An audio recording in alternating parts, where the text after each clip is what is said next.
Tonight, an Aberdeen City Council member is facing accusations that he raped a child on multiple occasions.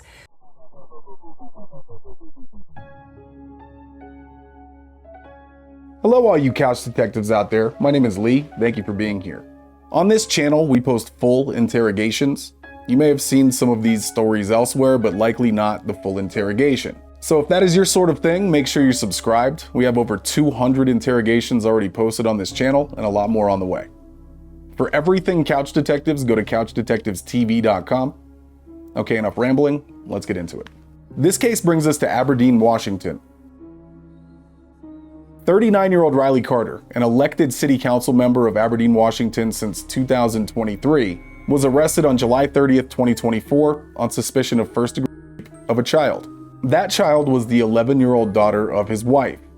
It was found that it was not an isolated incident. It had actually been going on for at least 2 years, several times per week. Carter would disconnect the cameras that led to the child's room and the ones in it so that his disgusting actions would go undetected. Finally, this absolute scumbag was caught when his victim alerted the counselor what Riley had been doing. The victim's mother confronted Riley via text message, but of course, he denied any wrongdoing. But after being confronted, he left the house on foot. He was actually watching the younger children in the home at the time. A very scary thought. Riley Carter was arrested when Officer Mitchell of the Aberdeen Police Department saw him walking past the police station around 2 a.m. the following morning. He was brought into the station for questioning to see what he had to say for himself. Here is the full police interrogation of this steaming pile of garbage, Riley Carter. Riley, I'm TJ. Nice to meet you. Yeah, nice to meet you too. I'm sorry it's under these circumstances, man.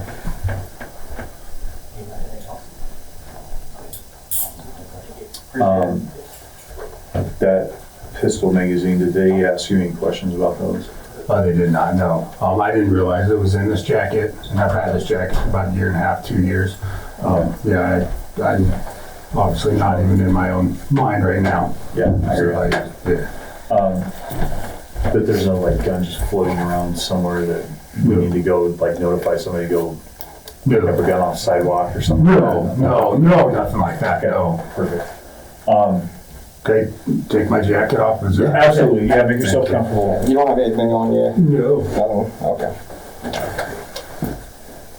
Might have to make sure real fast.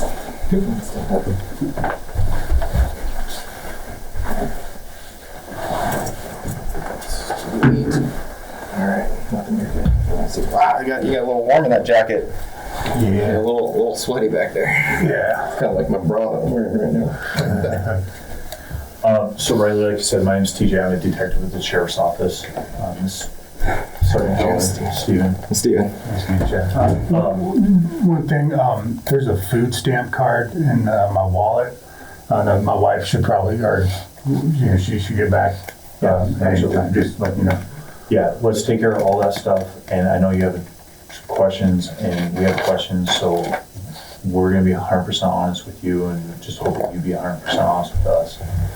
Just a quick thing I got to get through, just for formality stuff, and then we can have a conversation. Okay. So it's going to be similar to what I guess they advise you out there, but you do have the right to remain silent. Anything you say can be used against you in a court of law. You have the right at this time to talk to a lawyer and have him present with you while you're being questioned. You cannot afford to hire a lawyer, one be appointed to represent you for questioning if you wish. You can decide at any time to exercise these rights, not answering questions or making statements. You understand each of those rights I've explained to you? Yeah. Okay, and having those rights in mind, do you want to talk to us today? Sure. Okay. And so you said that food card you want to go to, is it?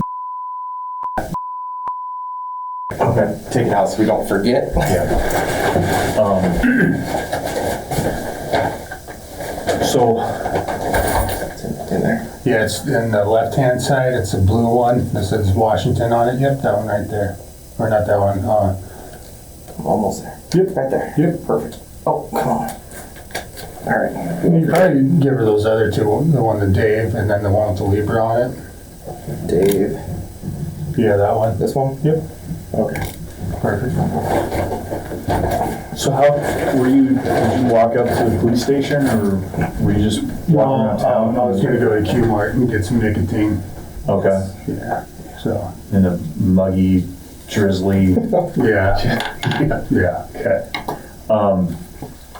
So obviously you've been placed on arrest, and I don't want to be around the bush. It has to do with everything that came up today. When we got the information what happened, well, in Aberdeen got the information what happened, they immediately called the sheriff's office and asked us to check into what it said, because they wanted this to be an impartial, independent investigation with no bias or anything like that. So that's why I'm here, and that's why we're here talking to you, okay? And I hope you can respect that and respect what Aberdeen just doesn't want to have anything to do with it. And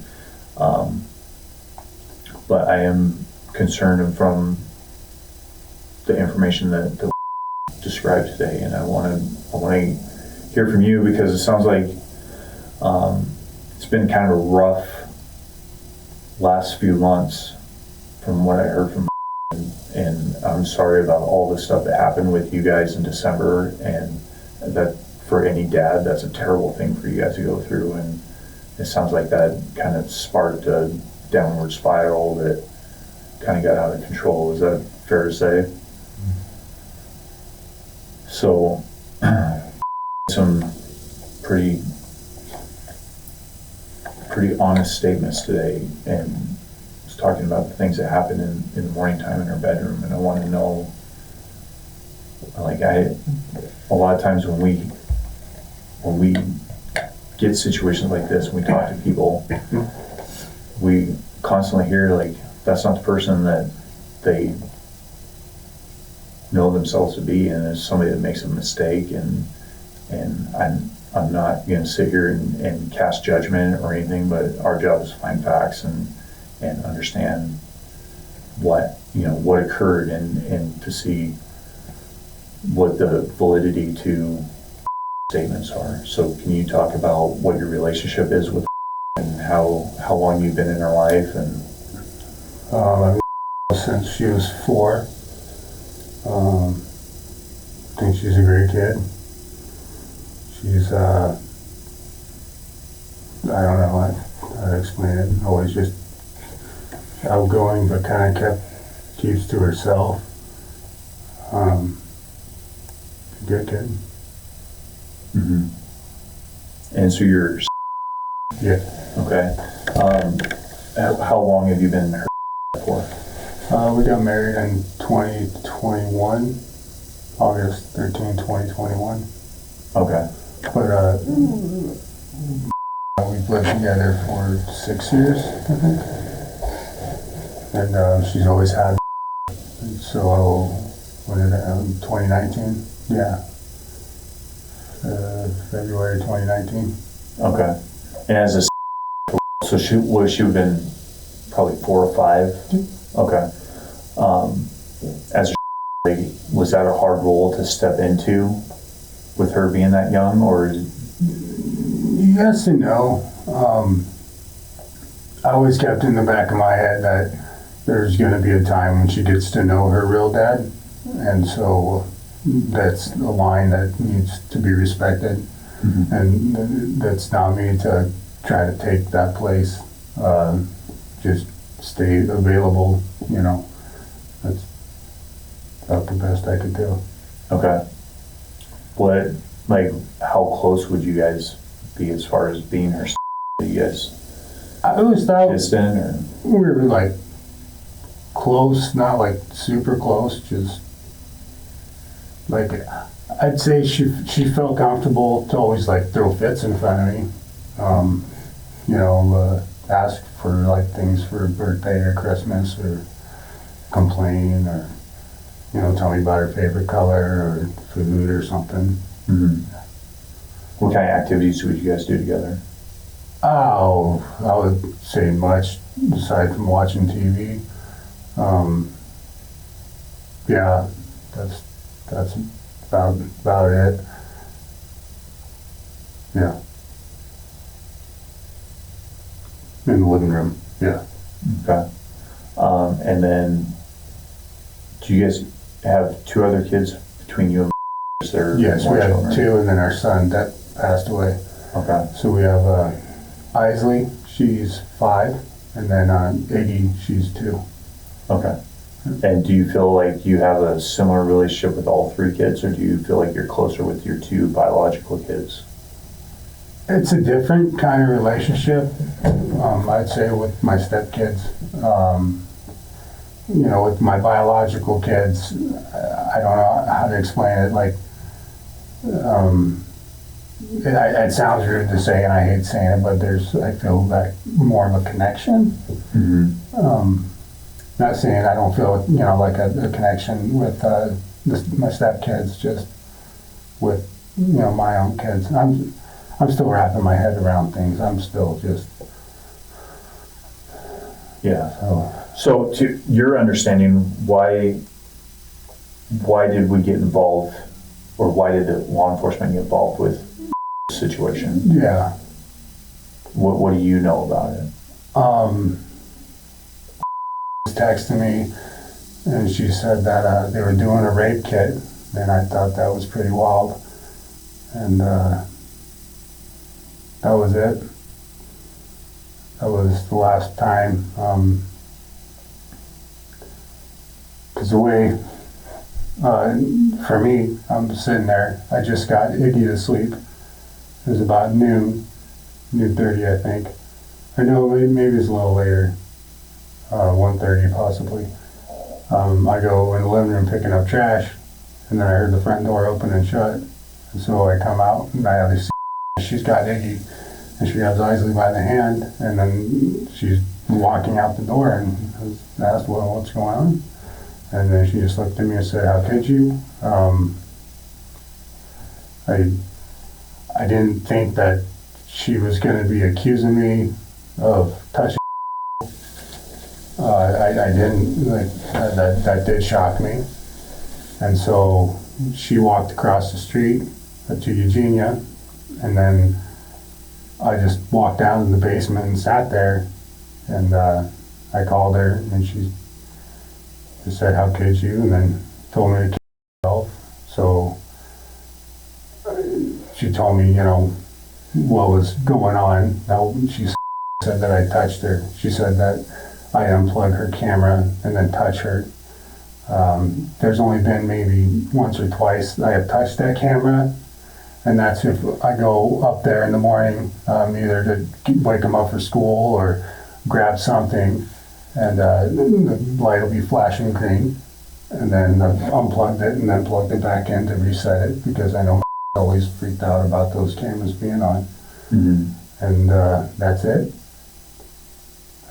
Anyways, I go down to the basement, and she told me myself, so I did set up a rope. I thought about it. I really did. Because I'm done, man. I am done. Like, I am How just come? done. I'm maxed out. I am maxed out. Everything that we have gone through in life. Everything. And now this? And it doesn't matter, because being on city council, everybody knows now, that's over now. And we were right there, man. Everybody was amped up. We were going to change some things in Aberdeen, and now that's gone. It's gone. It's all gone. So I'm done mentally. I'm done physically. I'm done emotionally. And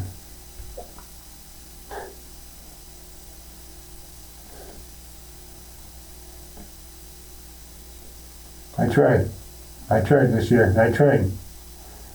You know what? Craven dying, my wife always blamed me for his death.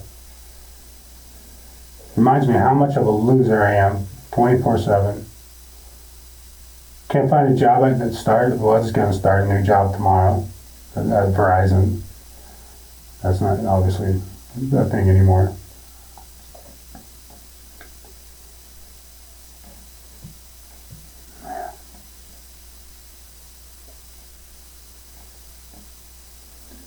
Riley, can you tell me more about the cameras? Like, I was trying to understand what the camera situation was. I kept hearing about cameras. So what are they for? Oh, them in every room, like the kids' rooms. And then she's got them throughout the house, and we put them on the outside of the house for security reasons. And the main reason for it is just one of the stepkids is autistic, and he'll have like meltdowns or whatever maybe, and then that way she can keep an eye on him. Mm-hmm. So. And when they're in the house, like, are they inside the bedrooms or like in the hallways, or like, how are they set up in there? So in each kid's room, they have a camera like inside the room, and then in the hallway or like the big entryway, there's one on this wall here, and then I think another one in the back, and then downstairs there's one on our son's little memorial shelves, and then one in the living room, and I think there's one in the kitchen. And then outside we got the floodlight, and then we got the sides of the house. Okay. Do you have access to view those cameras, or is No. that Just okay? that's through Blink. Okay. Like get on your phone and like Wide's camera type. Yeah. Okay. So how do they record just 24/7, or do you guys have to turn them on to record, or how do they? Yeah, movement. Like they detect movement, and then they record like they stay on. But then if you move throughout the house or whatever, then they'll kick on and start recording. Okay. Who set all that up? Okay. Yeah. And that was just to keep track of the kids in case they had meltdowns, or Yeah.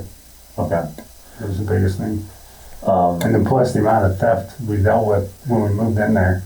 I had to call the cops, almost 20 times first year living there. That's when we started getting the cameras and realizing that was a good idea. Right. So. Did they ever pay off outside? Didn't matter, man. If I got guys on video doing stuff, I don't get arrested. Nothing ever comes of it.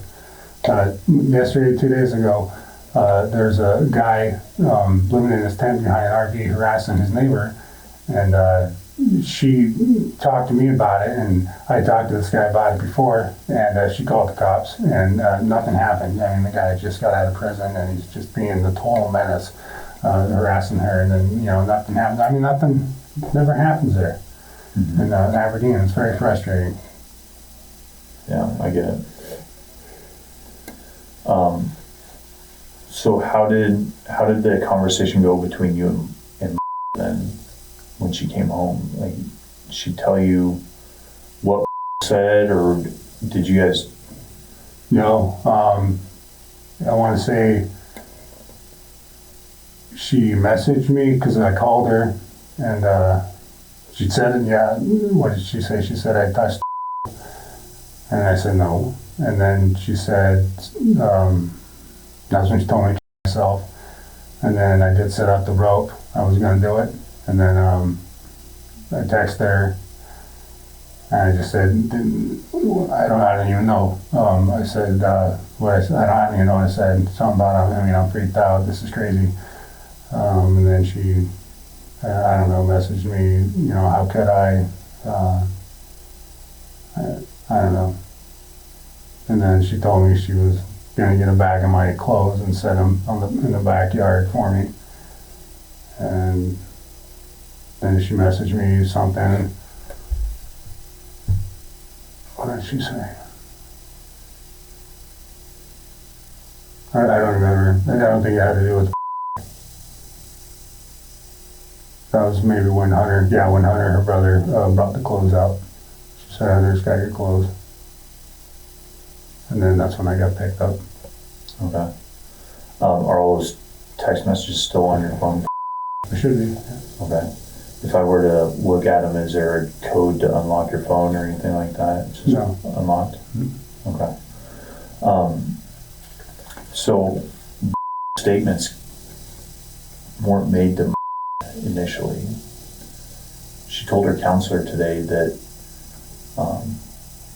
they were talking about something different, and broke down crying and said she didn't want to talk about it. And when she got asked more, like, what's wrong, that's when she started talking about a history of over the past 1 to 2 years of things happening in the morning time where you were coming into her bedroom and putting your hand down her pants and touching her and touching her penis. And so that's what kind of sparked all this stuff happening today. And I sat in an interview with just a little while ago and watched her basically relive it again when she was having to describe what was happening. And yeah, I don't know how 11-year-old girl is strong as is. But she was very descriptive of what was happening. And like I said, we're not here to cast judgment. We're not here to label people. And I understand there's things that happen in our lives that cause us to make mistakes. But it's an 11-year-old girl talking about things that were done to her that shouldn't have been done. She was talking about being told to keep it a secret and not tell anybody. And she was talking today about how she couldn't keep it inside no more and she had to tell somebody.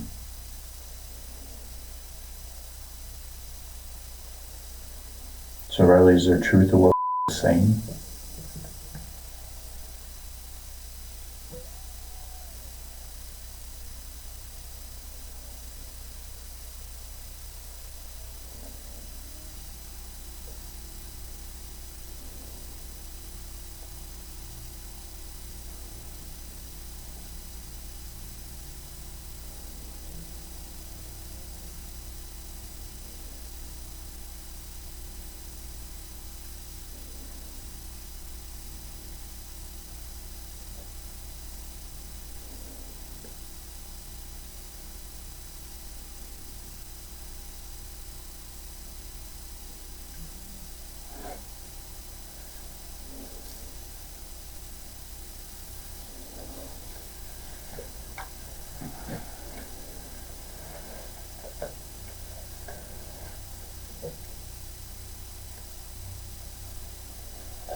She said the last time it happened was this morning.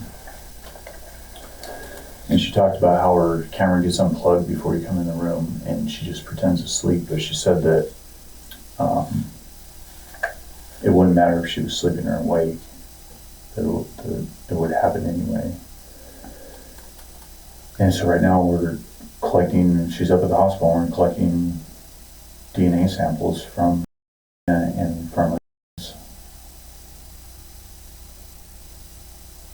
And this is an opportunity where I'm offering you a chance to explain what happened and if a mistake was made, and it's time to be truthful and take ownership of the mistake and not let it catch up to you down the road being proven by DNA, because we get touch DNA off of things all the time. And it's the sweat glands in your fingers contain DNA. It doesn't have to be bodily fluids. It doesn't have to be semen or saliva or anything like that.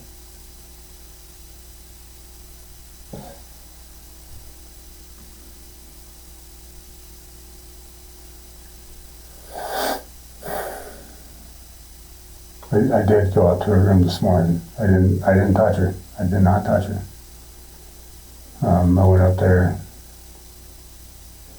I don't remember, see if she wanted some nuggets or something. So I made some nuggets for the younger ones.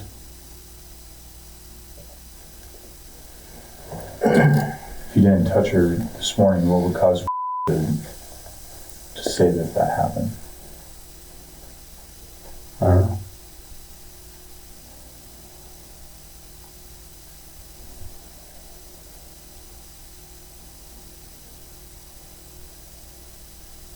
And what would cause her to say that this wasn't the only time that it happened, it's happened lots of times? I don't know.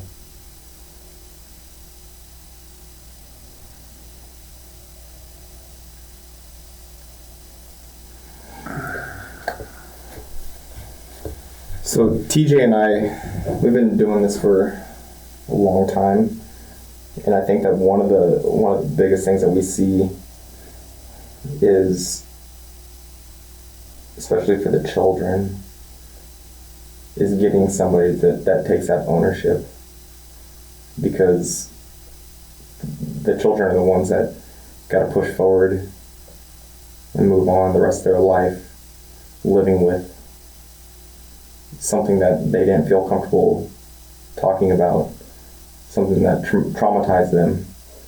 And if they bottle that up, it doesn't help them in the long run. And then when they do come out and say something about something traumatic that happened, when what they said is followed up with, "It was a mistake, I'm sorry, I messed up, I made some poor choices," it helps them move on and progress, versus never having that closure, never having that feeling of, well, no one's ever going to believe me ever, the rest of my life, if I ever say anything. And we've seen that in multiple cases throughout our many years working together.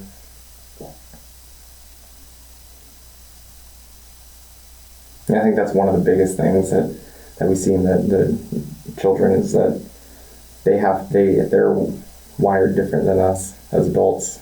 They have to have, especially when it's somebody that's so close to them, they have to have that ability to move on. Because if mom doesn't believe her, then who's going to believe her? Nobody's going to believe her. The rest of her life she lives with that.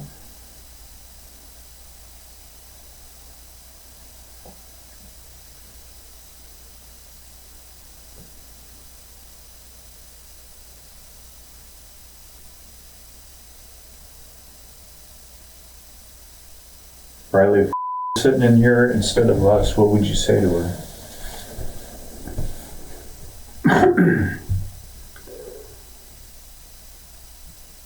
Say I love her, proud of her. She's a great kid.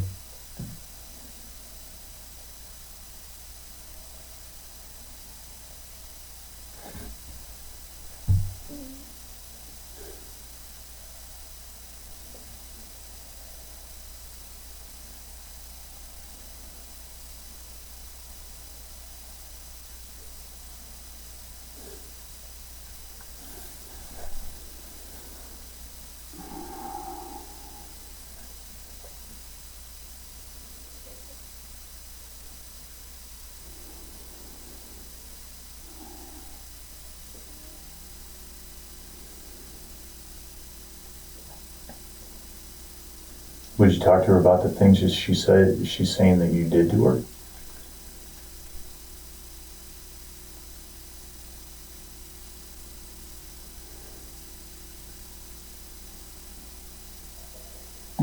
I would say, when you're comfortable to talk about it, I would talk about it. But I don't, no.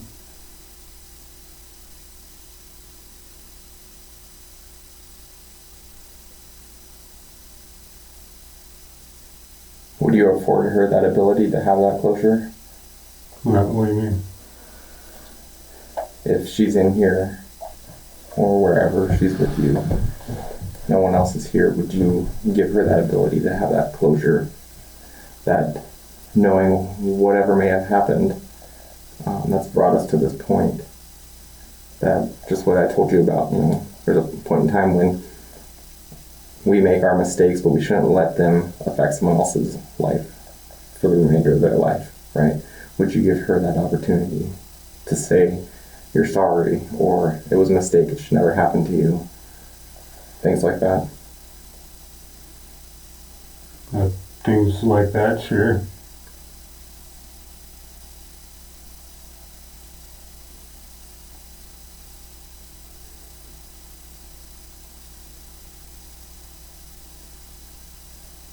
I know that I went and I picked her up from the Sunday market a couple Sundays ago, or 3 Sundays ago, And there's this weird guy that likes to hang out because she sells things at the Sunday market there.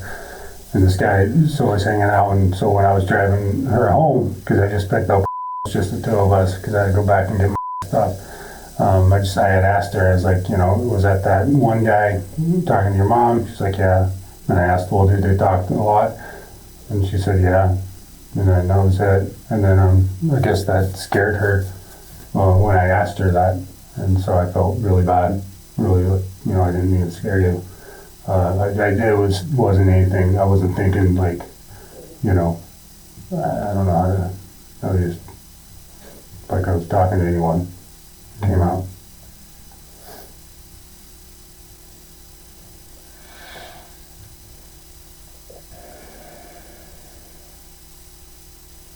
What does normally talk about? What's her hobbies? What does she do? She likes to paint. She likes to play with slime.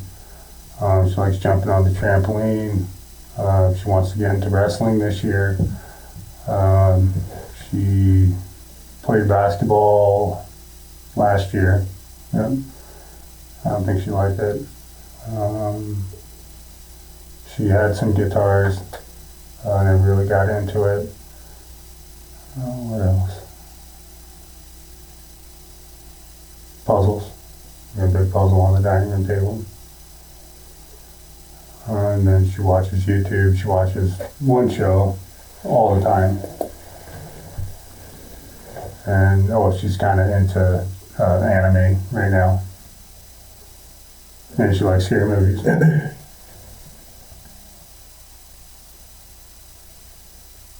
those are all typical things for an 11-year-old kid, right?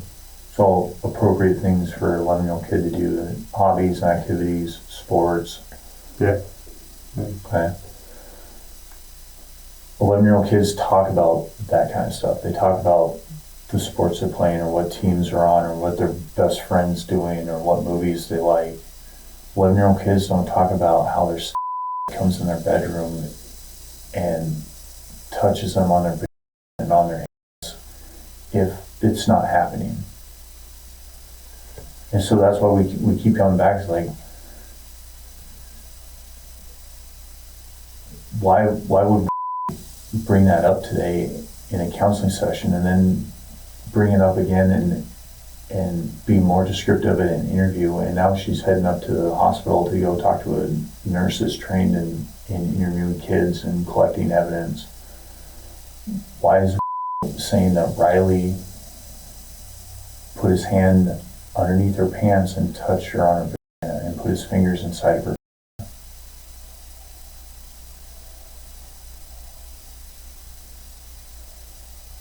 If it isn't something that happened to her. No.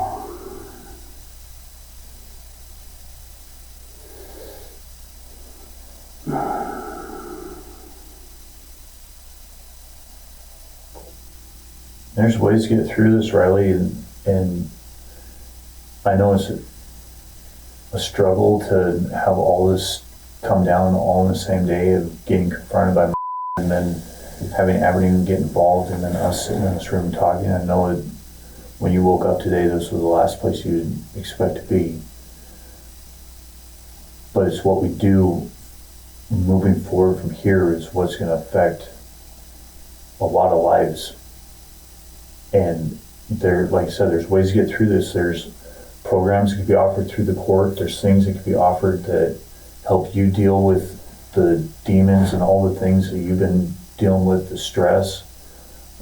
There's ways to get through what happened to and to help everybody move on from it. But it starts right here by being truthful and taking ownership of a mistake that happened.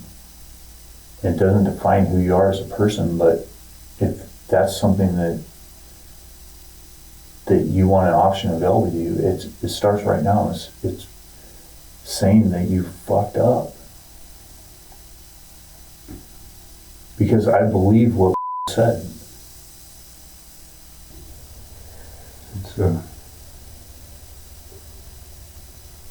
really hard to, accept things for what they are.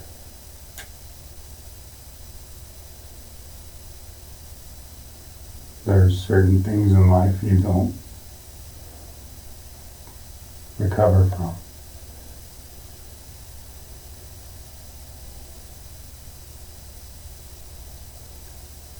Tell us about it.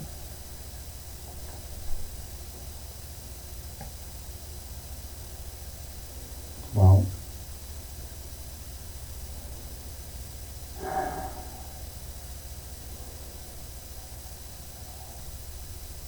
I want to tell you guys, I do. I'm trying. I got all night, Riley. And you guys got families. That's important.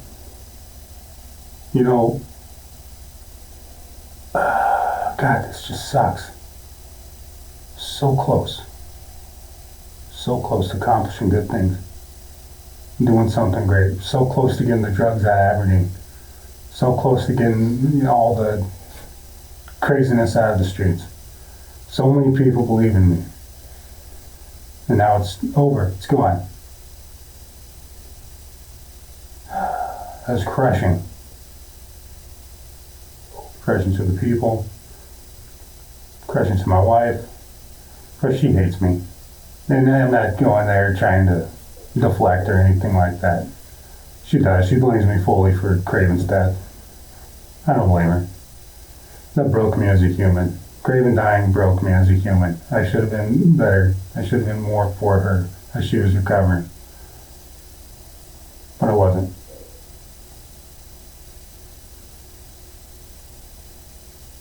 I'm just, I don't know, a sack of shit.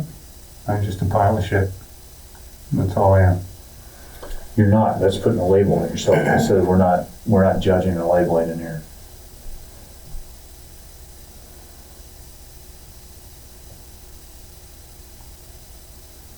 Riley, you're not some monster that's just out there doing evil.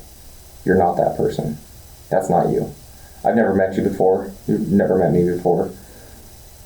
But just a brief interaction here, I could tell that you're a genuine person that actually cares about people. You're not a monster. We talk to monsters a lot. We've spent many long nights in here with multi-murder suspects who've killed multiple people. Him and I. Wow. We've sat in here with people who are legitimate monsters against children. That's not you. That is not you. That's not who you are as a person. And people know that. That's not who you are as a person. You're not a monster. So just keep that in mind, that that's not who you are. You're somebody who has made some mistakes, but you still care about people. You still want the best for people. Even through your mistakes, you want to make sure that people are still taken care of. Because that's what you keep bringing up. You still care about the people. You still care about the city of Aberdeen. Even though you say that your wife hates you, you still care about her. You still care about mistakes aside, you still care about everybody. You're not a monster. Okay? And we are not judging you for any of the mistakes. Okay? We've also sat in here and talked to people who do care and are good people who've had something terrible happen to them in their lives. And a lot of times in these situations, something that happened to them when they were a kid or growing up that planted a seed. And I mean, just a couple weeks ago, we were talking to somebody who said that when they were 10 years old and somebody touched them, and they kept that buried down deep inside until something, when they became an adult, something bad happened to them that caused them to say they couldn't control it no more. And then it started with watching child porn videos, and then it started with giving more attention to one kid versus the other ones, and then it started like moving more towards they couldn't control their urges no more, and then the touching started and they couldn't control it, and it turned into us having to get involved and being sitting in this room to say, hey, we're at a crossroad right now. This is an opportunity for us to stop that and offer an opportunity to deal with the underlying problems and get you the help that you need. But it starts by telling the truth. When we can't go advocate for you for treatment if you're not willing to accept that what said is what happened because she said it happened, because an 11-year-old girl doesn't make that stuff up.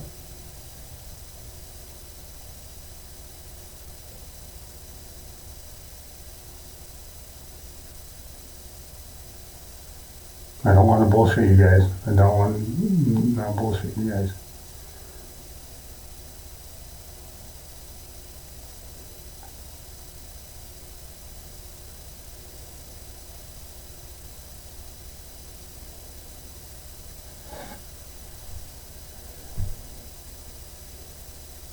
When there's not an attraction to I don't know. I really don't know.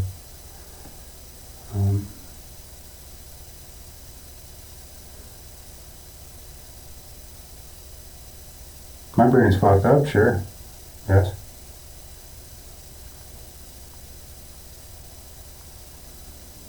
Got a lot of stress in our lives. Lots. I'm trying to get up to it and work on it. You know, I just keep thinking of what said to me. You know, she kept telling me, you know, be a man. If you want any kind of redemption towards yourself or my respect or kids' respect, you know, fess up to everything. Be a man about it, you know. It takes courage to do that.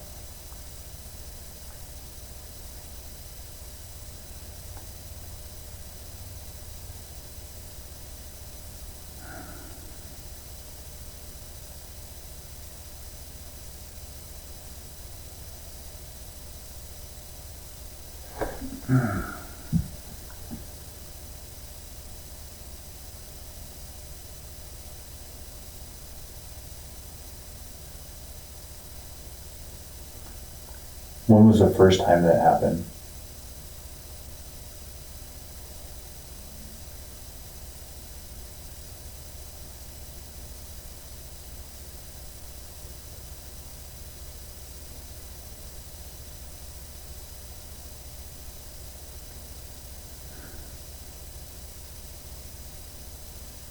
What you said really resonates as well. That's for her own healing, for healing. That's huge. God. Oh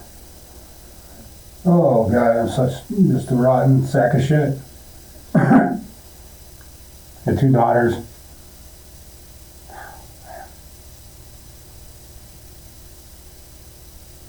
You know, you never know love until you have a kid. You know what? That's the one thing that keeps you going.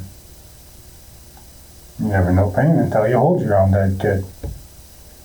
That really messes you up, too.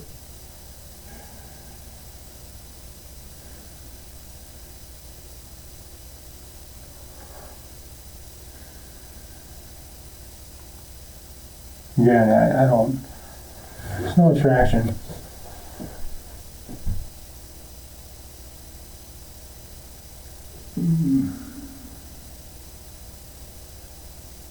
Yeah, I noticed things developing about a year ago, I think. He jumped on my back and gave her a piggyback ride. You know, that was just a thing. And, you know, I pointed it out too, you know, said, oh, she's really developing. I noticed too.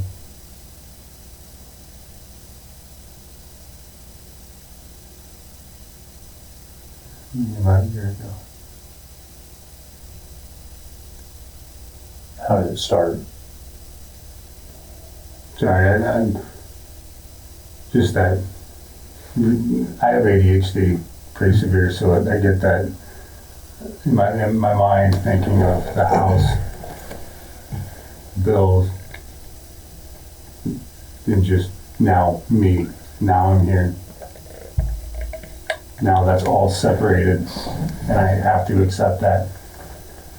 I mean, I was going to start my new job tomorrow. That close. And then left with a piece of shit car. Can never get the SUV fixed. Needs a new engine. Now I gotta worry about her. How's she gonna make it? How's she gonna do things? And would also be concerned about sleeping at night and wake up in the morning to Riley coming in her bedroom. Doesn't have to worry about that.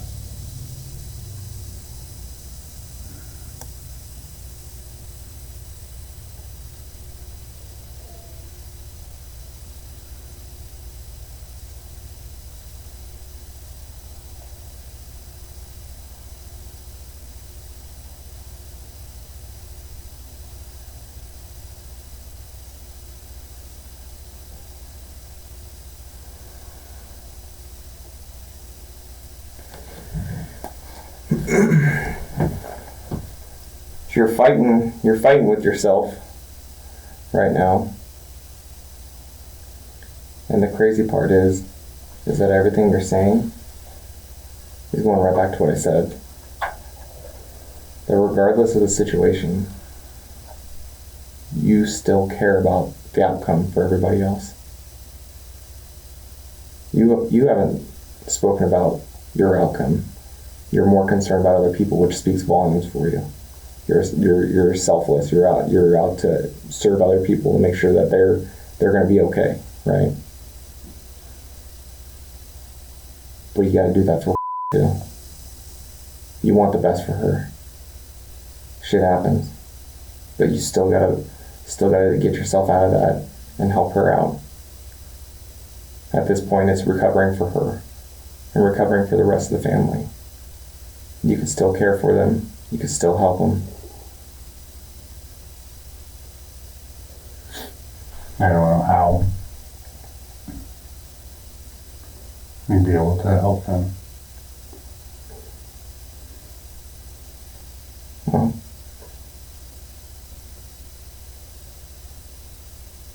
you solidifying telling us that is not out there lying, that's a start.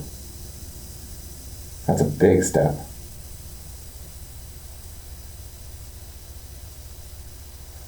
That's what wants. That's what wants.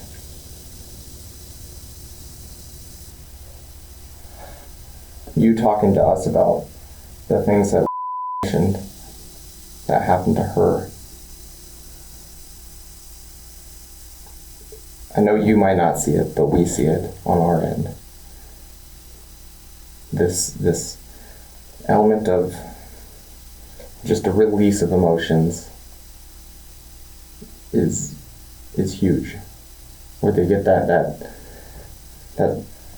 almost feeling of, I can relax. I'm not making this up in my head. I'm not crazy. And she's not got to tell the story again.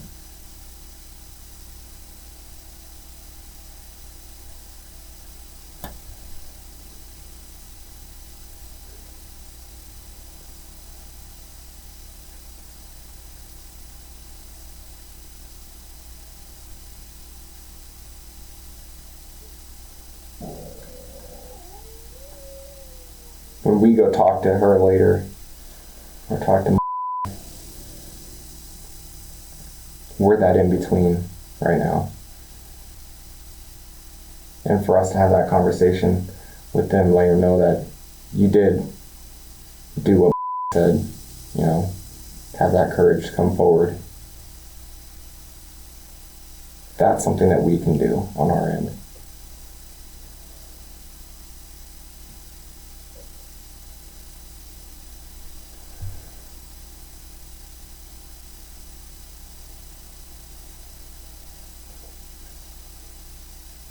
And I know it's right, and like I said, you're fighting with yourself, right? But that, it'll bring you at ease when you know that there's mistakes that you have made, and then you are open about it. You no longer have to deal with that stuck inside you, kept with you only. And now you've got that feeling that's keeping up all that bad space in there along with everything else that's going on. That's one less thing you have to sit there and hold on to. That's one less feeling that you gotta hold in and just work on every day throughout the day of dealing with that and trying to cover it up in your own mind. You will no longer have to deal with that. That's something you can get out and be done with it.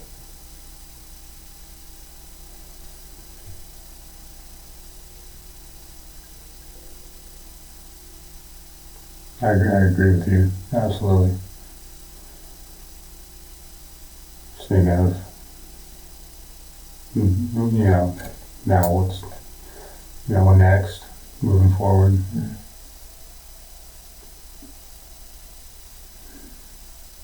And we can discuss all that stuff.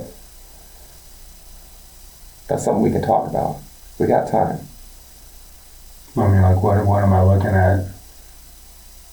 It all depends on where we're at with you, right?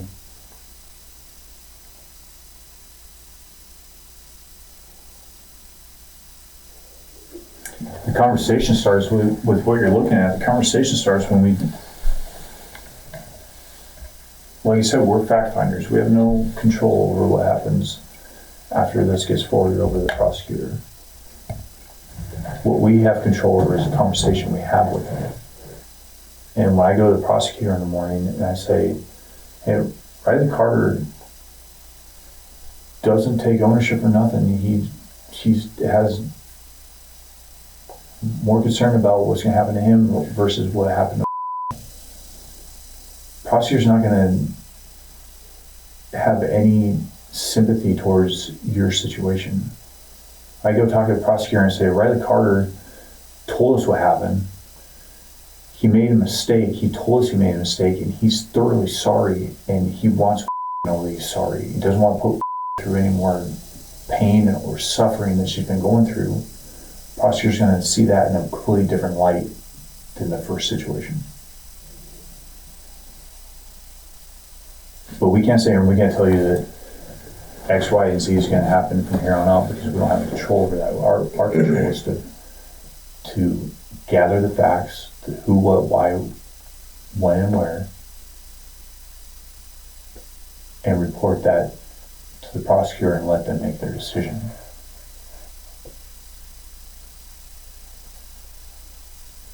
And the why is the number one question why everybody wants to know.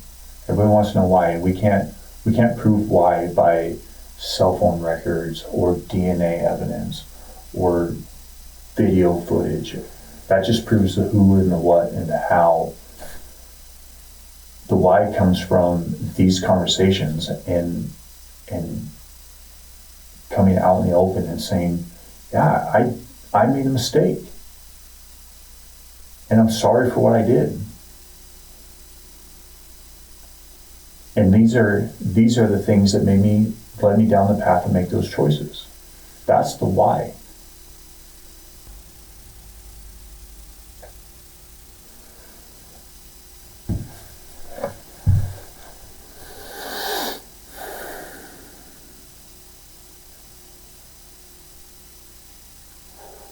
Sorry, I'm working on it. I'm thinking about other girls too. Yes, I'm thinking about Des. Yeah. Oh, that little girl finds peace from, anything she wasn't before.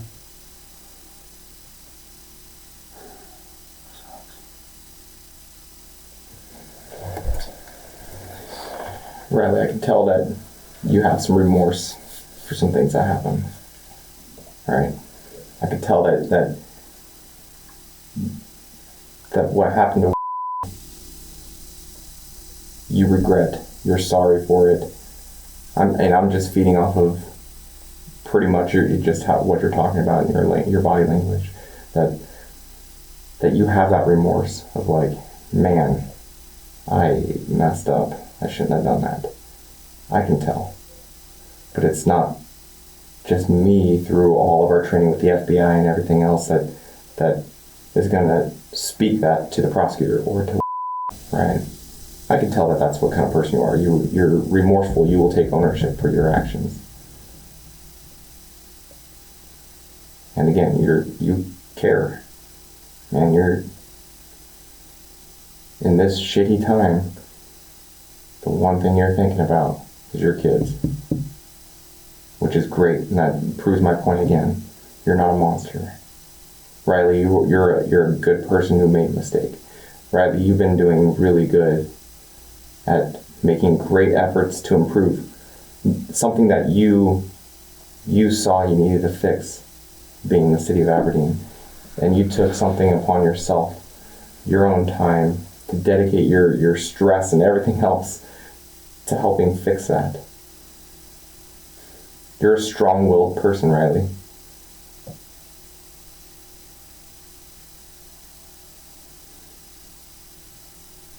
And I think that you being that strong needs to come out now, being that strong person and having that courage to show us and tell us about your remorse, you're apologetic for the things that your actions. And I think you could do it. And I think you know you can. Riley, I don't think that you're a bad person by any means. I think that you're somebody that's made a mistake.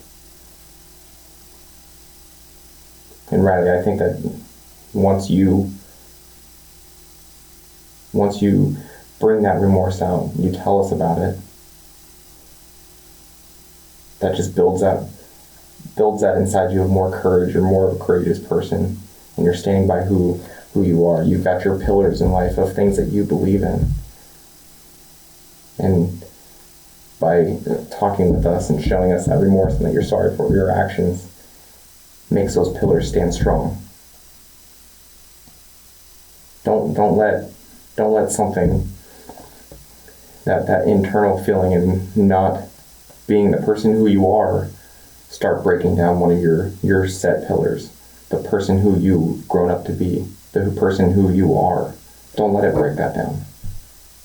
The one thing you can do is maintain that platform.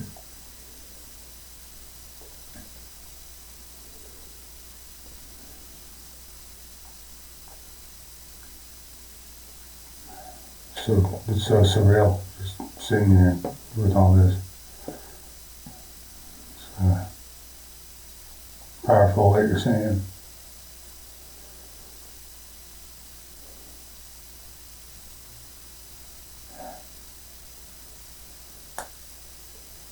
Maybe I would be better off in prison.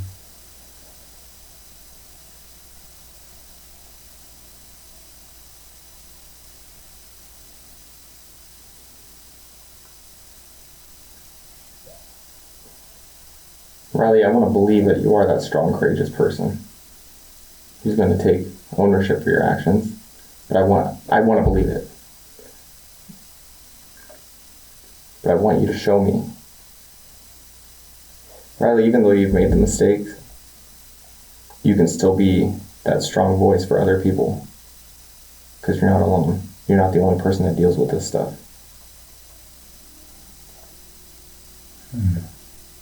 You can be that strong voice for other people who are going through similar situations, dealing with the similar types of stresses and whatnot. You can still be that strong voice for people.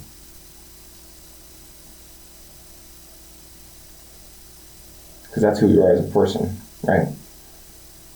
You know, yeah. My head is fucked up though, I'll tell you guys that. I need some serious one-on-one with the psychologist, doctor, something. Let's get there.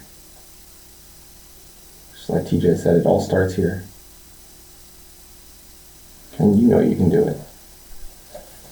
And Riley, if we didn't care about you, and if we didn't care about when I got the phone call from Aberdeen tonight, I could have just told Officer King, drive him downstairs to the basement and book him in the jail.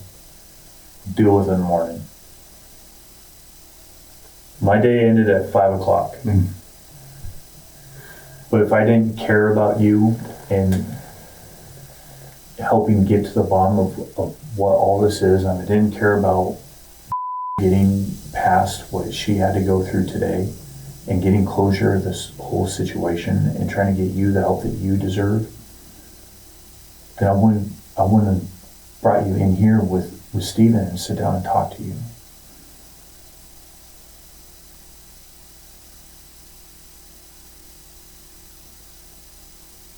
Yeah. Let it out, talk about it.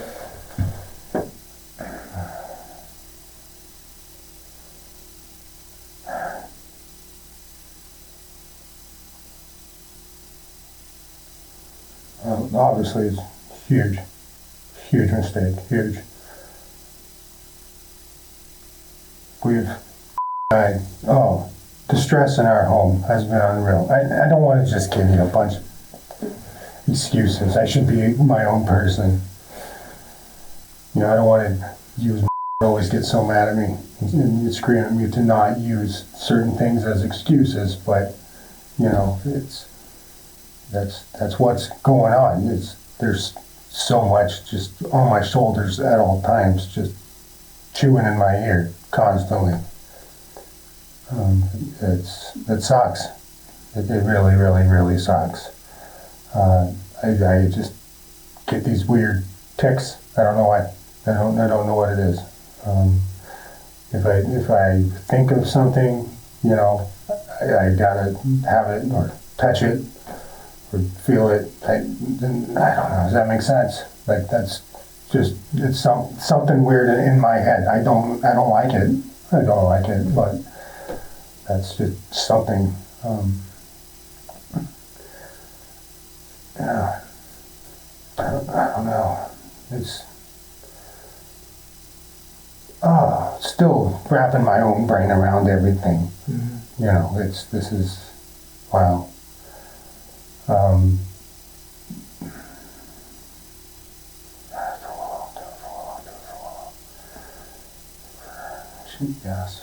Yes, be a goddamn man, Riley. Be a fucking man for watching your miserable existence.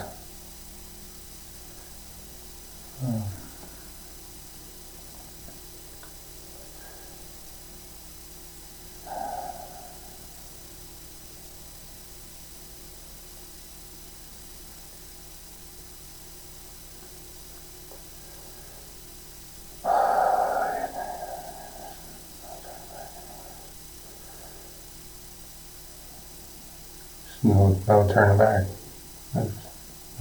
We're already at this point. We are here. Yeah. I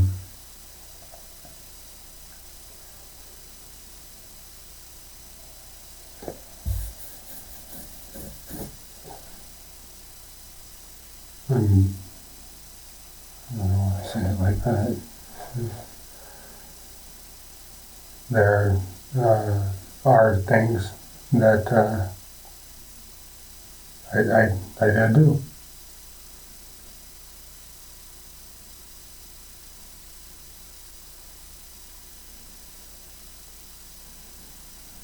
Yeah.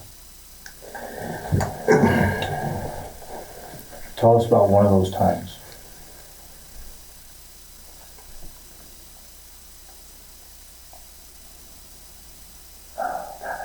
Fucking hate myself so goddamn much. Be a fucking man. Riley, do you mind if I help you out? Help you push past that barrier? If I'm... I just want that yes or no, whichever it would be. Okay.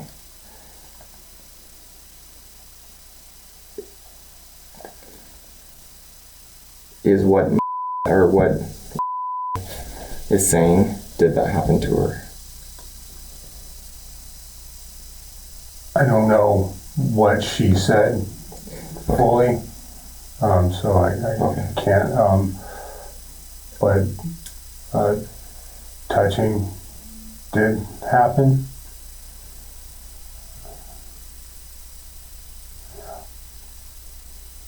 So touching did happen?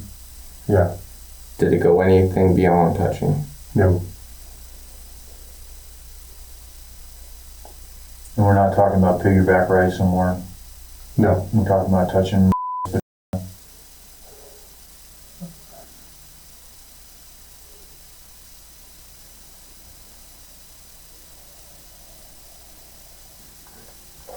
This is you being honest with yourself as well, Riley. Right?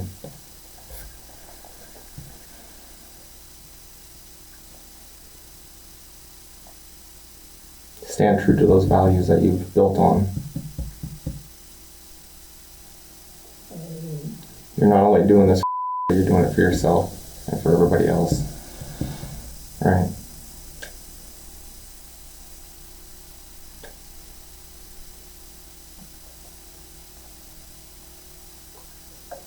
You're a good man, Riley. You're not. Accept yourself. It's nothing beyond the touching. You're not a monster. Okay?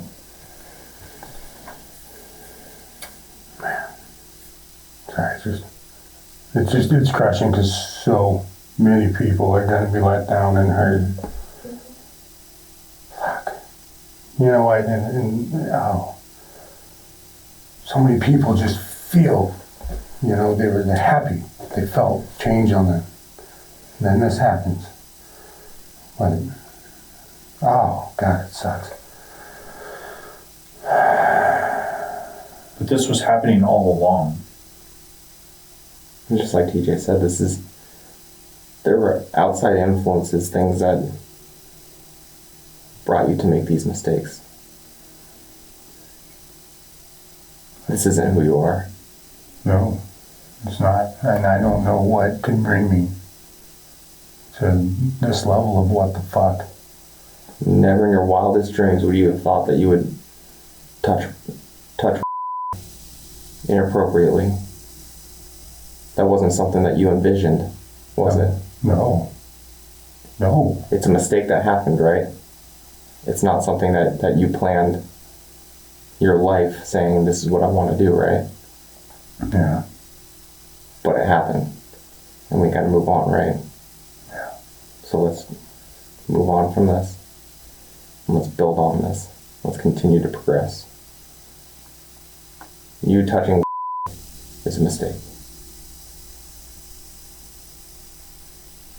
You touching is not the person who you are.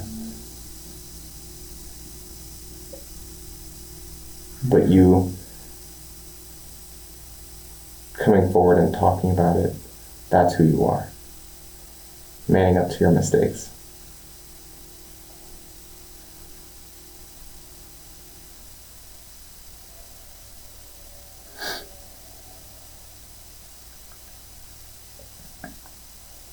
About how many times did this happen?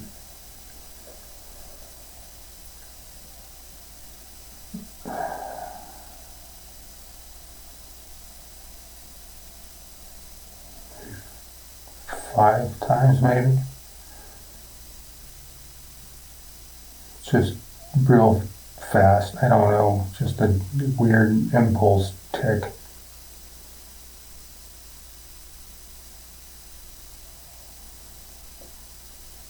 Over how long a period of time?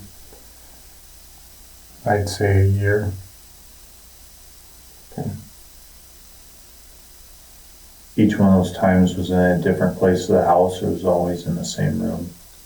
I'm always in the same room. Which one? In her room. Was it at different times of day or always the same time of day? Mostly during the same time of the day.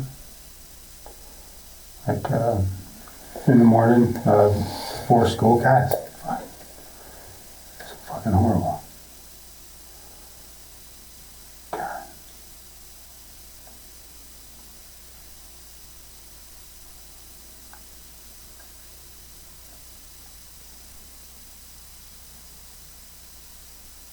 Before, so you said before school, so like,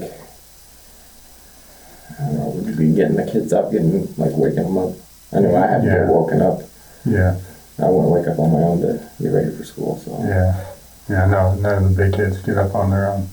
Yeah. Just go up there and wake them up. Same thing with you go to make sure she got up. During those 5 times, would you unplug the camera when you went into her bedroom?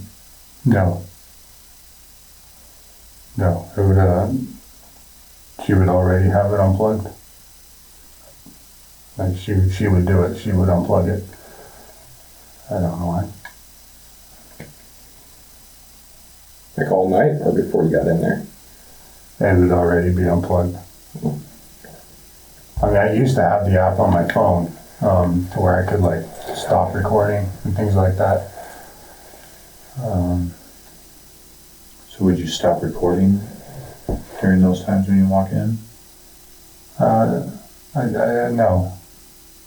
I did once, but I didn't do anything. I didn't.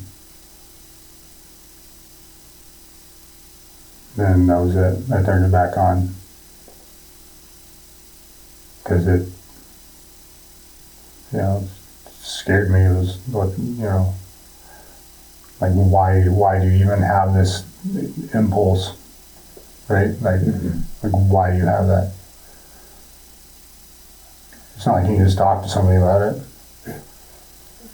Was it an impulse to have sex with or just to touch her? Just a touch. Yeah, there was no impulse to have sex. Like, that's, like I said, it's not even a sexual thing. I don't feel attracted. It's just this weird impulse. I don't know. I don't know. It's so weird. God, this is just a weird fucking conversation. Developing, in certain areas, and I just, what the fuck is wrong with me? Did it start by putting your hand under her shirt and just touching her chest? No.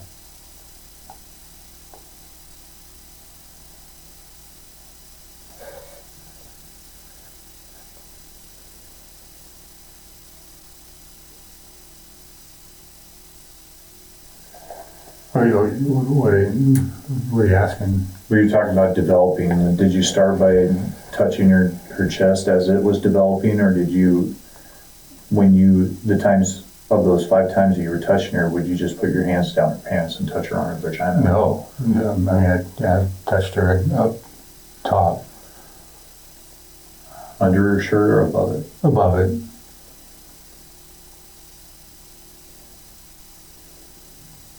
And then,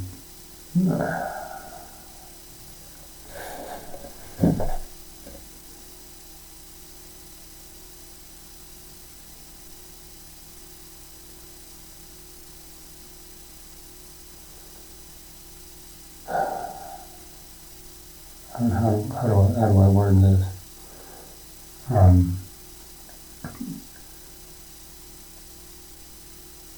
There was a time that I touched her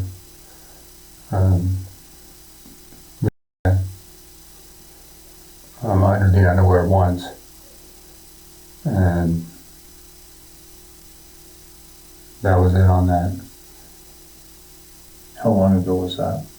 That wasn't long ago.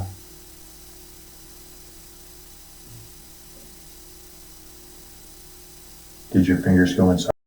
No. Maybe like, because kind of like just a straight downward angle, not a, like, So like in between her labia or in between? yeah. Okay.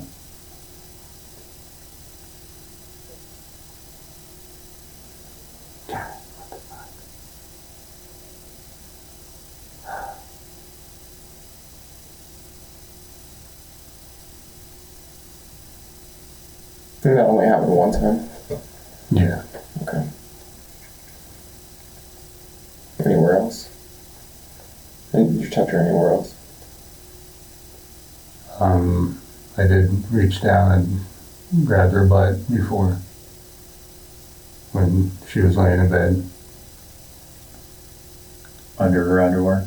No, outside of it, like her sweatpants. That, you know. So she talked to us about how your fingers would go in the parts that she pees with and then rub them around. It didn't stick, like I said, on the surface. No, I never, like, I don't know. It's just fucking weird impulse to just want to feel. I don't know what it is. I don't know, like, where it even came from.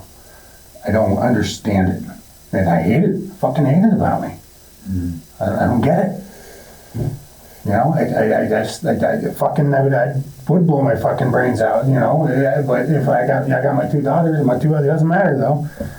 You know, they're fucking probably never see them again. You know, it's. When was the first time that it happened? So about like a year ago.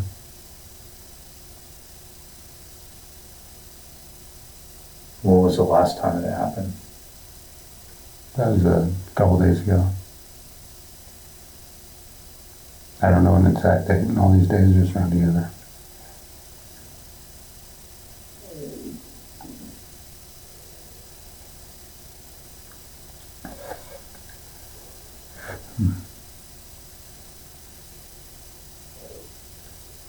So like one couple days ago, that was when you touched her. Yeah, yeah.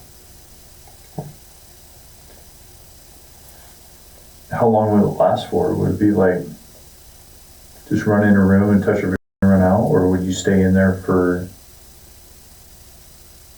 several minutes, or until she woke up, or what happened? Like, in and out. Like, there was never like I don't know, like, you know, with your wife, you get things going because you want to, you know,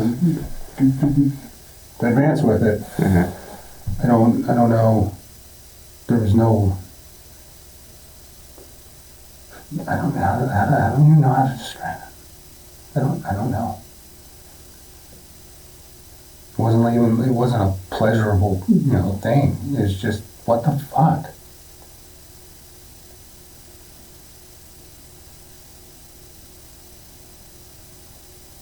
How long did you have your hand on her? Not long. Just kind of a reach down and touch kind of thing. And then that was it. Was she asleep? Yes. Did she wake up from that? I don't think so. I even said, you know, her name, like that. And she didn't answer, so sleeping. Did you say that before you put your hand in her? Yeah, I think so. Maybe at the same time.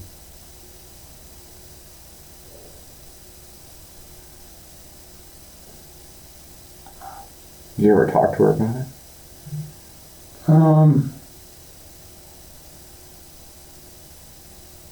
No.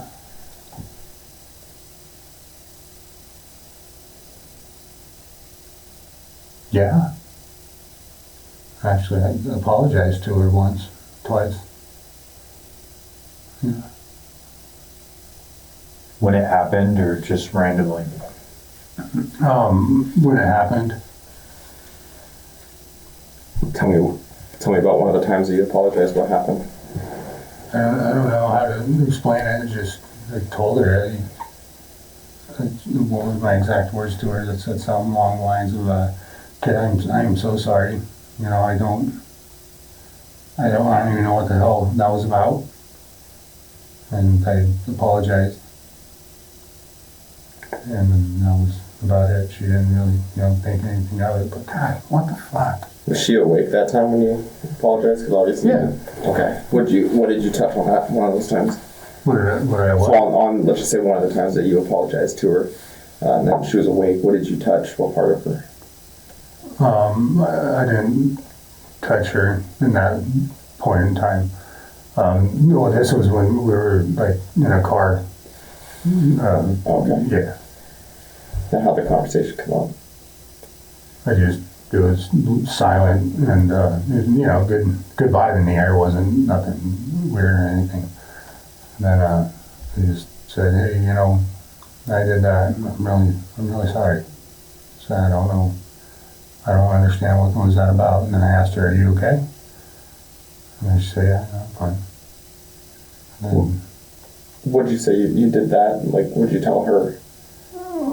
when I said, How did she know that what you did? when I touched her, because she knew that and so and I was, on the surface of the clothes above, that was, like I said, about a year ago. Time, I don't know. Since January, everything's all mush up here. Yeah. I told her sorry. I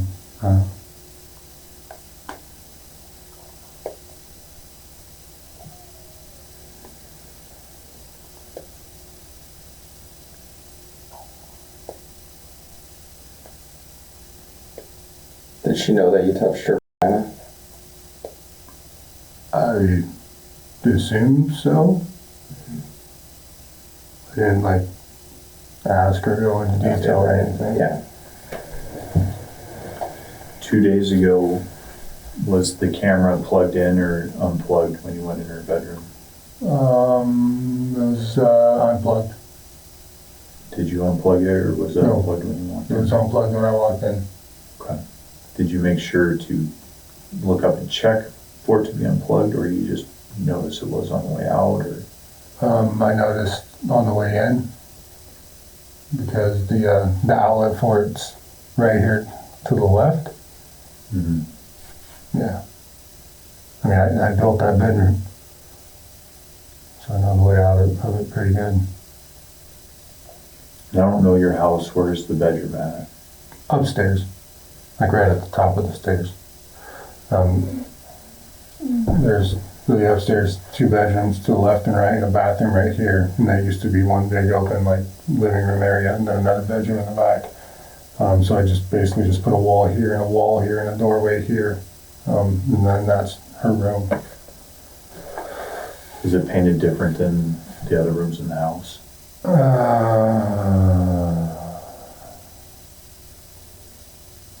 I don't think so.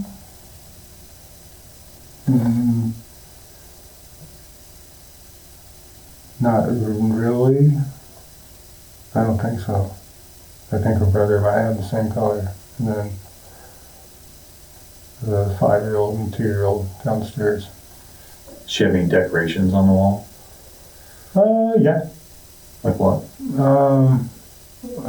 What does she have? She put up her own shelves. She has little cloud things. I'm not sure what else. She's got a TV in there.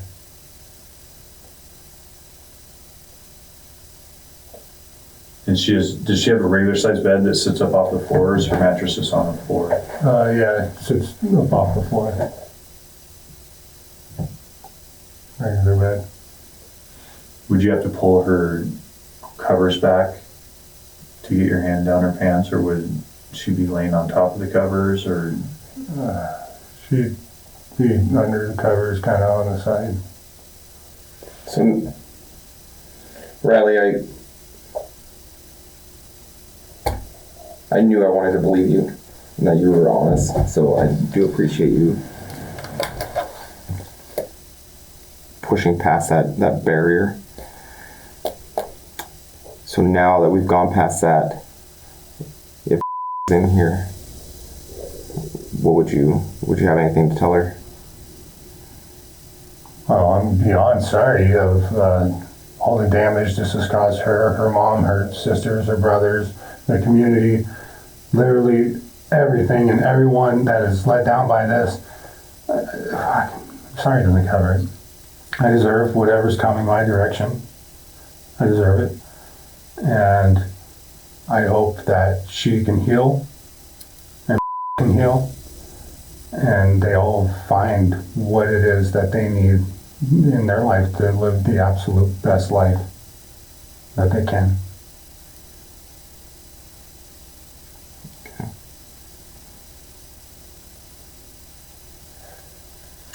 Riley, I'm gonna more than likely apply for a warrant for your phone to look at the text messages between you and me. That's fine. Is there anything that's gonna come off that phone that's you wanna get out in the open right now? No, I 100% you go through right now if you want. I don't like I don't even look at porn, normal porn. I can imagine you're probably wondering if I'm into CP or anything like that. Hell, no, absolutely not. I just wanna get that cleared up now Sure. while we're here before I am surprised by it and then have to go have another conversation. Yeah. So I appreciate you telling me. Yeah, no, I don't even, like I said, I don't even have a passcode on it. I used to fuck around on my phone before other females on social media or whatever. And then my wife, she would get mad, so I just don't, do it anymore. I don't even react to anything else, nothing. And I don't have a passcode. I use Facebook, TikTok. I started a Facebook group in Aberdeen, and it was a hit, took off pretty good. And so I'm on there, all the time, just talking to people about politics in the area.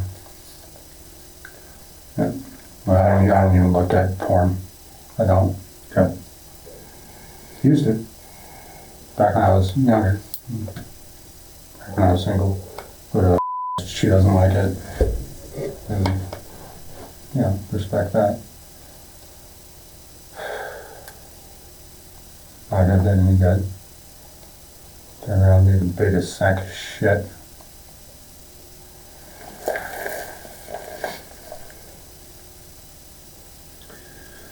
Riley, so the last question, I know we started the conversation with a formality. The last question is a formality. Do you certify or declare under penalty of perjury in the laws of the state of Washington everything you said today is true and correct?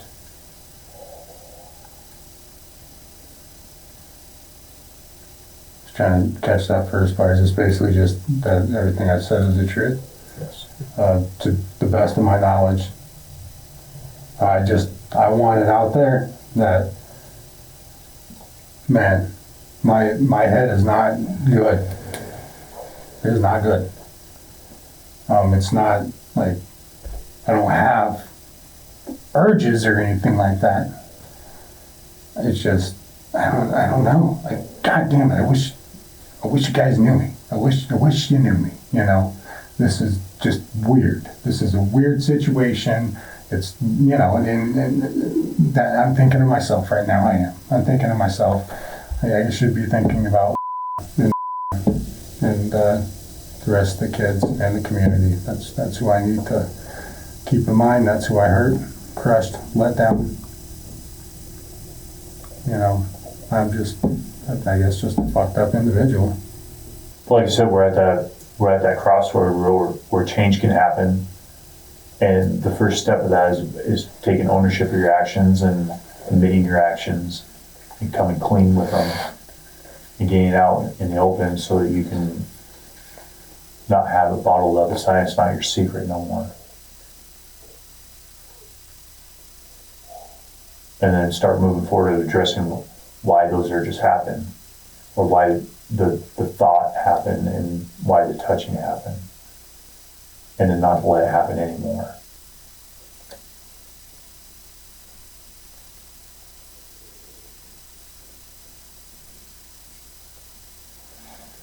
So is everything you said today true and correct? Yeah. Okay.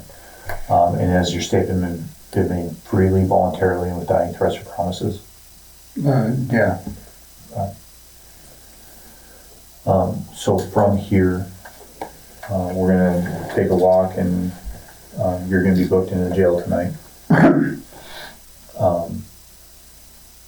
And like I said, I'll have that talk with the prosecutor in the morning. I'll call him and let him know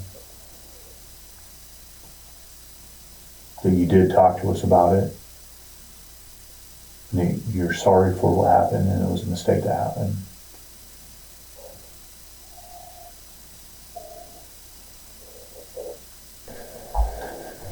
Just the one thing that I keep thinking about is, and I appreciate you being honest about everything up to this point.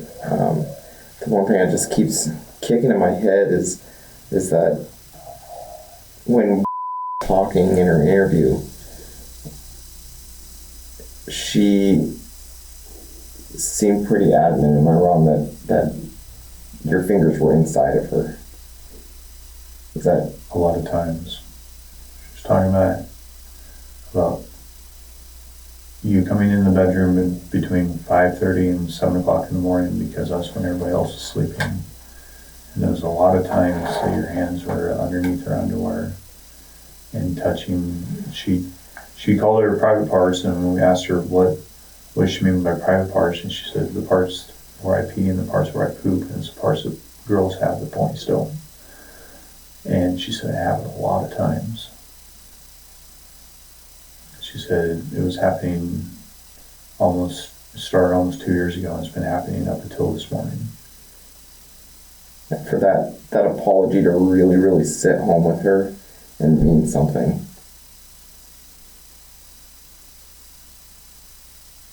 We gotta know about those.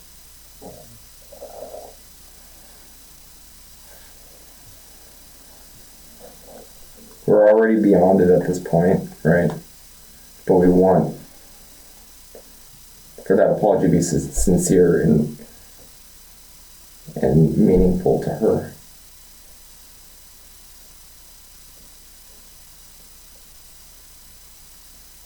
She's obviously had these feelings and had these things done to her that have brought up the conversations between you two, where you've talked to her about, like, I shouldn't have done that. But for it to really set in, you've been open and honest, but I want that to continue. Because it was hard not, I mean, I believe what she's saying. I believe that what she's saying is what happened. And I believe what you're telling us is getting us there. And I believe that you are apologetic and remorseful for your actions. But it doesn't complete everything that she's telling us.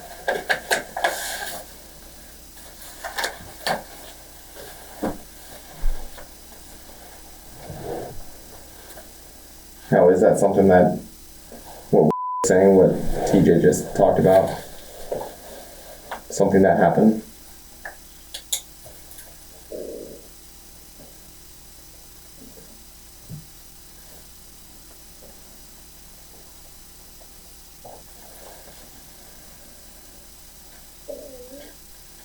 It's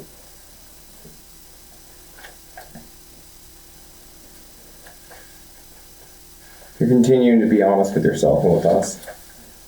We got to keep that process open, right? I apologize for jumping back on it, but it just kicked in my head as I was thinking. It's been a long day, but it just kicked in my head as I was thinking, like, oh, wait, actually, during the interview, this is something that she brought up. And then she said it multiple times as being something that was the most traumatic portion of everything to her.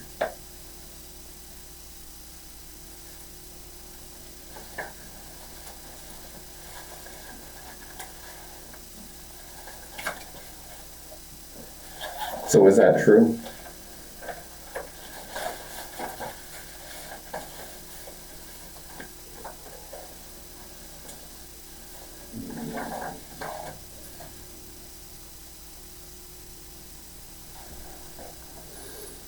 I want this girl to fully heal. 100%. It's not her fault. It's not her fault that I can't control myself. My issues, my demons that I've developed are not her problem. I want to see her not feel any kind of pain mentally, physically, emotionally from any of this. Moving forward. Okay. I want her to heal fully. So I would agree with her. So that did happen? I would agree with her. Because I want that kid to heal fully. Okay. How many times did your fingers go inside her? Maybe twice. Like, it was not a daily thing or anything like that. It was not.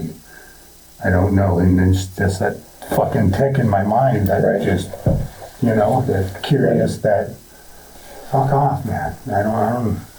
So it was more than just those times. You said more than twice, right? Or you say more than twice or twice? What, like going inside? Yeah, when your fingers would go inside.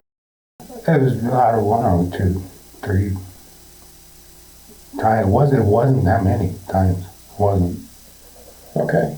And when your fingers would go inside her, that's more than what we already discussed. So your fingers were going inside her. Still like that. Okay. And then she told me she didn't like that. And so I stopped. Oh, so she's awake for it? Yeah. Okay.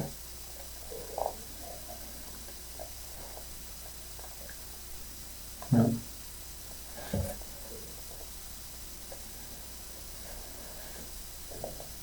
And when was the last time that happened? A couple days ago. What about this morning? No.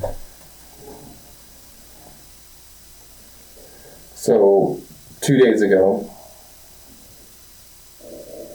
your fingers went inside. No.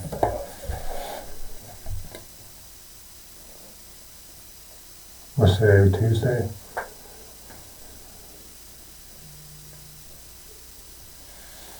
Maybe it was last Friday or Thursday. One of those days. In the morning? I'd say midday, roughly. Yeah. In her bedroom? Yeah. Yeah, she was still sleeping. Okay. Did all these incidents when you touched her, did they all occur in the bedroom, in her bedroom? Yes. Okay. Yep. Were you ever worried about somebody also walking in and seeing it happen? Yes. But also at the same time, in that moment, I don't know where my brain went. I don't understand how to explain that. I don't know. I don't know. It's like I myself, who you see right now, shut off, and then it's just a physical thing that I did. I don't know how to explain that. Would you get an erection when it happened? No. Would you masturbate afterwards? No. So it just happened. Mm-hmm. Okay.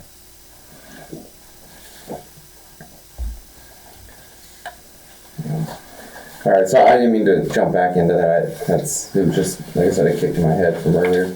But same thing, same formality. You declare under penalty of perjury under the laws of the state of Washington that the statement you provide to us is true, correct, and given freely and voluntarily without any threats or promises of any kind.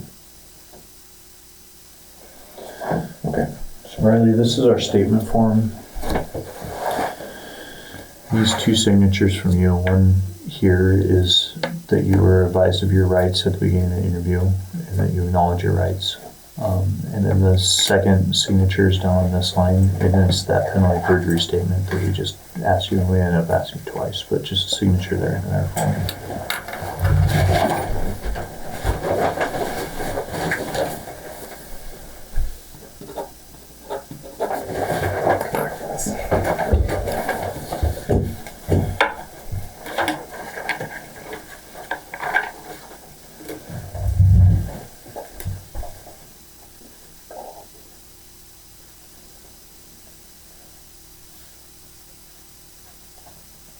Alright, we're gonna walk you up just like TJ talked about. We'll walk you. It's just right around the corner here. I'm not gonna cuff you up in the front. Don't run, or back. Don't run from me. I don't feel like running today. I'm a little warm. Get your hands together like this. Perfect. Up until now, Couch Detectives have not taken on any sponsors. That being said, we will continue to promote ourselves. For everything Couch Detectives, make sure you check out our website, couchdetectivestv.com. We also have a podcast that you can listen to on your favorite podcast streaming platforms. Simply scan this QR code or follow the podcast link in the description below and follow. We have a lot planned moving forward for that. And lastly, consider a 7-day free trial on our Patreon. There is exclusive content and extra content on many of the cases that you've seen here on the channel. All of those links are in the description below. Okay, let's get back to the case. On August 2nd, 2024, Riley Carter would sign a letter of resignation from jail, stepping down from his spot on the city council. And on August 5th, he would enter a not guilty plea in this case. It doesn't appear that there's any date set as far as a trial. If it ever gets that far, we will keep you up to date here at Couch Detectives. Thank you so much for watching. We have a lot more on the way here on the channel, so make sure you're subscribed, and we will see you in the next one.